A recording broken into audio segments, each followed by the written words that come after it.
It seems like only yesterday we were celebrating the beginning of a brand new year, a brand new decade filled with hopes and dreams and plans for our 2020 future.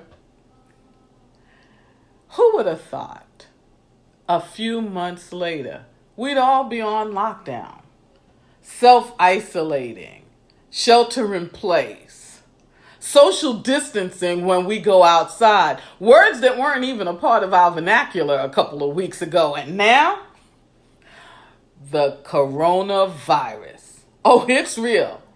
COVID-19, it is really real and impacting our lives in ways we never could have imagined, in ways we never can forget. And the uncertainty of every new day, well, it's downright scary.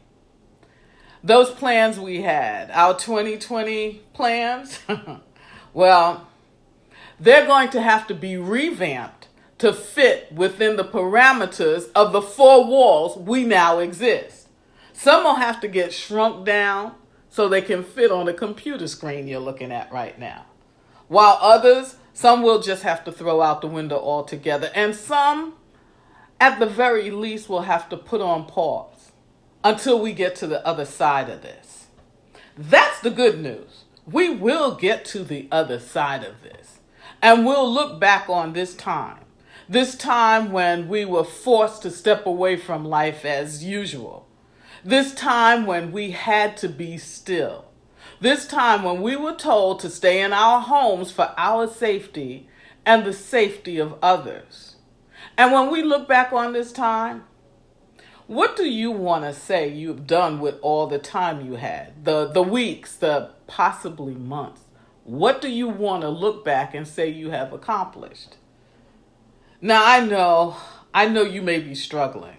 You may be struggling to stay motivated. You may be struggling to find things that uplift you. I get that. I felt that way myself. You may be having a difficult time staying focused, and if you can't focus, how can you get anything done? I get that too. But it's in difficult times. In the difficult times, we have to find ways to encourage ourselves. And in the difficult times, we have to find things to inspire us. And it's during the difficult times, it's our responsibility to find ways to light our own fire.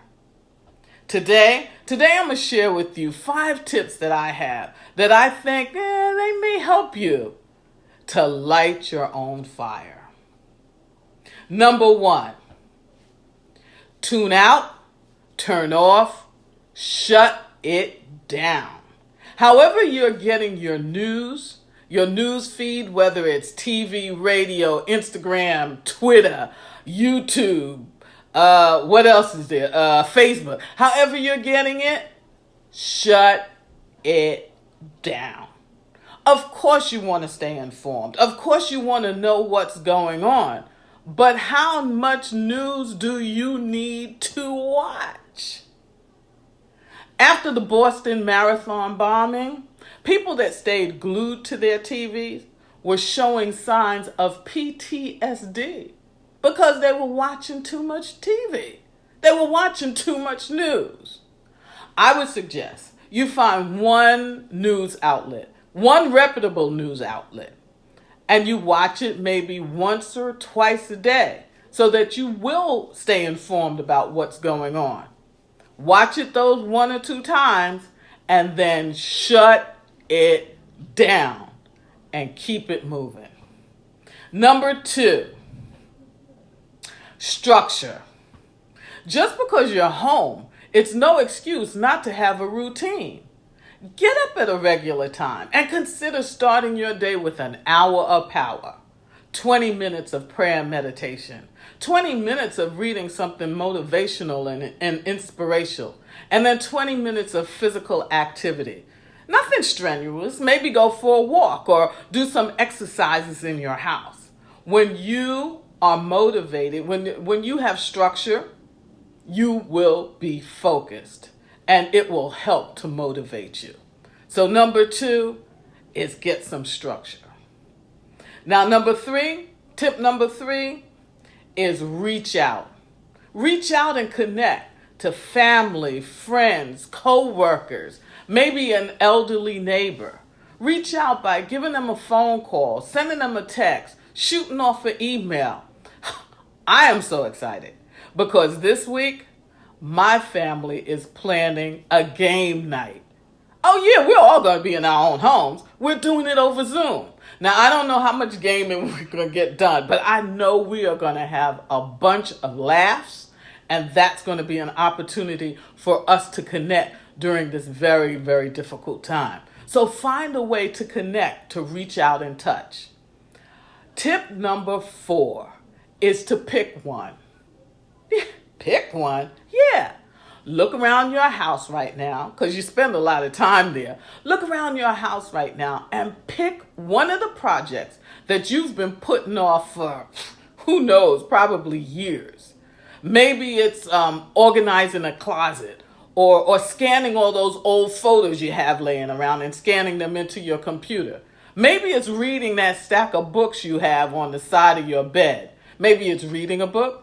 Maybe it's finishing writing your book. Whatever it is, pick one and get started on it. And imagine how good you're going to feel when this whole self-quarantine stuff is over, when you have accomplished something. So pick one. And then my final tip is a tip that I just threw in there because I just know how great it is to be grateful. No matter how bad things are or how bad things get, you can always find something to be grateful for. And when you acknowledge the things that you're grateful for, more things will pop up in your life to be grateful for. It's like a chain reaction, and nothing makes you feel better than realizing how many blessings that you have in your life. None of us know how long we're going to be on lockdown. Nobody has a clue at this point. But it is my prayer that you stay safe and that your family stays safe. And I hope the tips that I shared with you today will help you during these trying times to light your own fire. Until next time, you stay encouraged and you be blessed. Bye now.